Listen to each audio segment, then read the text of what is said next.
The restaurant fell silent the moment Lily entered, her wheelchair gliding across the marble floor as every head turned, some with sympathy, some with curiosity, and some with obvious judgment.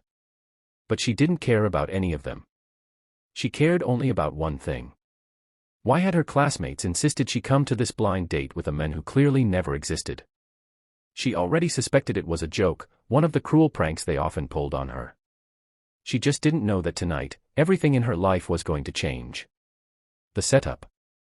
Lily had become used to people underestimating her. After the accident 3 years ago that took her parents and left her unable to walk, she tried to rebuild a life from the pieces that remained. She studied hard, worked part-time online, and kept to herself. But the girls in her college program didn't like her quiet strength. They mocked her wheelchair, whispered behind her back, and called her the pity project of the school. So when they excitedly told her about a blind date with a handsome CEO who might really like her, she knew something was off. Yet a part of her, small and still hopeful, wondered if maybe, just maybe, someone kind existed in the world. She arrived at the restaurant early, nervous but trying not to show it.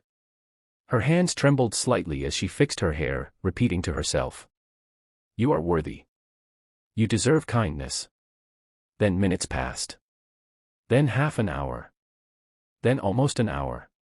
No one came. And as she glanced around, she caught sight of her classmates giggling behind a column, filming her. Her heart sank. So it was a joke. The unexpected arrival. Just as she turned her wheelchair around to leave, a deep voice spoke behind her. "Sorry I'm late. Traffic was terrible." She froze. Her classmates froze too. Standing there was a tall, well-dressed man in a navy blue suit, calm, confident, warm smile, the exact description they used for the imaginary CEO they made up to embarrass her. But this man wasn't imaginary. He extended his hand to her. "I'm Adrian," he said gently. "You must be Lily." Her breath caught. She didn't recognize him. She didn't understand what was happening. But he was looking at her with genuine kindness, not shock, not pity, not annoyance. "Shall we sit?" he said. The girls behind the column looked like their souls had left their bodies. Lily hesitated. I think there's been a misunderstanding." He leaned closer with a soft smile. "No misunderstanding. I'm here for you.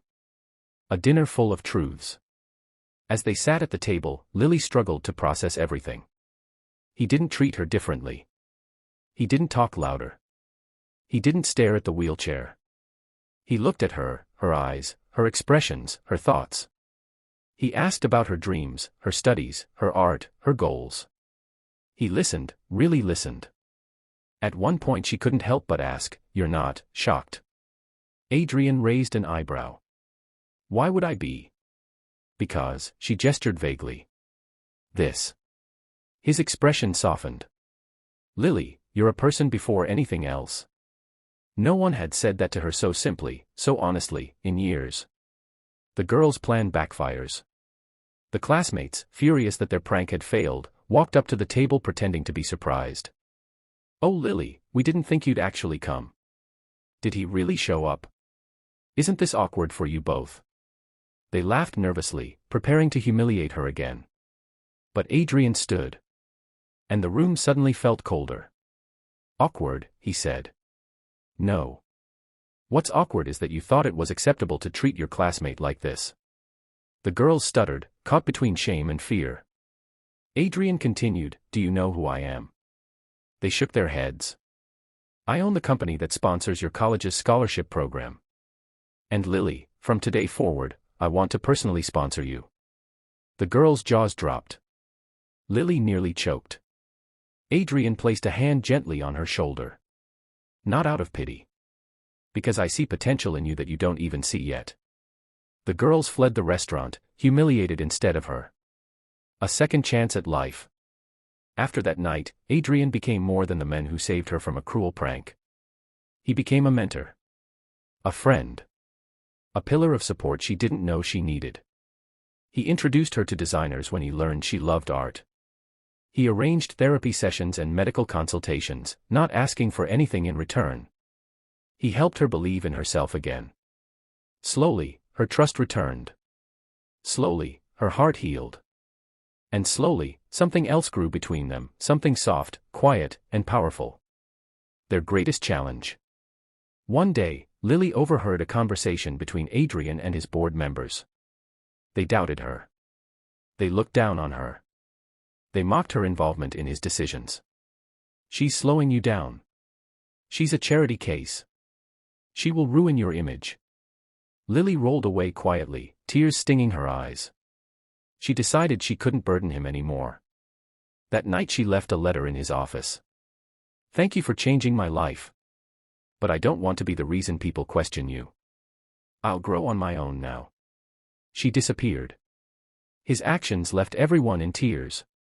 The next morning the entire campus buzzed with shock. Why? Because the CEO, the man everyone admired, arrived at the college himself, no security, no formalities, searching every hallway for one girl. Lily, he called.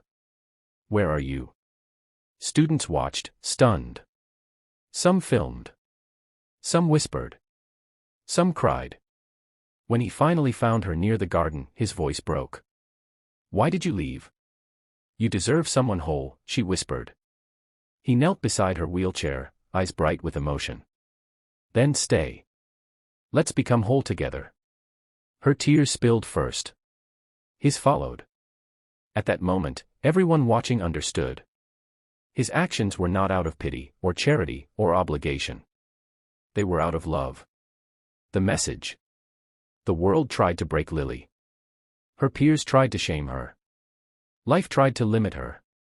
But one act of kindness, one genuine heart, changed everything. And it wasn't because Adrian saved her. It was because he believed she didn't need saving.